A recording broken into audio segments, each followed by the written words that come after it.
यदि यमुना नदी की पानी सूख जाए तो शायद ताजमहल का टिके रहना नामुमकिन हो जाएगा। आज की इस वीडियो में हम जानेंगे ताजमहल के बारे में 5 ऐसी अनोखी बातें जो शायद ही आपने कहीं पढ़ा होगा या आपको पता होगी। तो चलिए वीडियो को शुरू करते हैं। फैक्ट नंबर 1, क्या आपको पता है कि इतने भारी भरकम ताजमहल का नींव पत्थरों पर नहीं बल्कि लकड़ी पर टिकी हुई है? जी हाँ, ताजमहल के बेस में आबनूस और महोगनी लकड़ी का इस्तेमाल हुआ है। इन लकड़ियों की खासियत यही है कि इनको मजबूत रहने के लिए नमी की जरूरत पड़ती है और इनको ये नमी इन्हीं के बगल से बहने वाली यमुना नदी से मिलती है। और शायद यही वजह है कि यदि यमुना नदी सूख जाए तो ताजमहल का टिके रहना नामुमकिन हो जाएगा। चलिए फैक्ट नंबर 2 की बात करते हैं। तो फैक्ट नंबर 2, भारत में जब भी सबसे ऊंची इमारत या मीनार की बात आती है तो हमारे दिमाग में सबसे पहला नाम कुतुब मीनार आता है।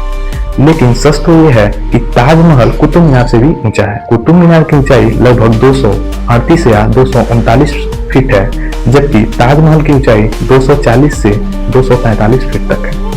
ताजमहल दिन भर में अपना रंग बदलता है।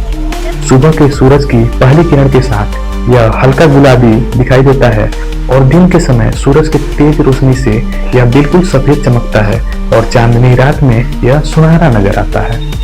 लोग कहते हैं कि ताजमहल का बदलता रंग असल में मुमताज महल के मिजाज को दर्शाता है। फैक्ट नंबर 4, क्या आपको पता है कि जो ताजमहल के चारों तरफ 4 मीनारें हैं वे बिल्कुल सीधी नहीं खड़ी हुई हैं, वे बाहर की तरफ हल्की सी झुकी हुई हैं और ऐसा गलती से नहीं हुआ है। इसे जानबूझकर ऐसा बनाया गया है ताकि कभी भयंकर भूकंप आए तो जो 4 मीनारें हैं वे बाहर की तरफ ही गिरे और जो बीच में मुख्य कुबंद है, जो मुख्य डोम मेन डोम है और मुमताज महल की जो कब्र है उसको कोई नुकसान न पहुंचे। फैक्ट नंबर 5, ताजमहल की दीवारों पर कुरान की आयतें जो उकेरी गई हैं उनमें एक गजब का ऑप्टिकल इल्यूजन है। जब आप इन आयतों को देखते हैं तो नीचे से लेकर ऊपर तक के सारे अक्षर आपको बिल्कुल एक समान और एक ही साइज के दिखाई देते हैं, लेकिन असल में ऐसा नहीं है। ऊंचाई के साथ इन अक्षरों का साइज भी बड़ा किया गया है और ऐसा इसलिए किया गया है ताकि नीचे खड़े इंसान को सारे अक्षर या सब कुछ एक समान दिखाई दे। तो दोस्तों, ये था ताजमहल के बारे में 5 अनोखे तथ्य। आपको इनमें से कौन सा फैक्ट, कौन सा तथ्य सबसे मजेदार और अनोखा लगा, कमेंट बॉक्स में लिखकर मुझे जरूर बताएं।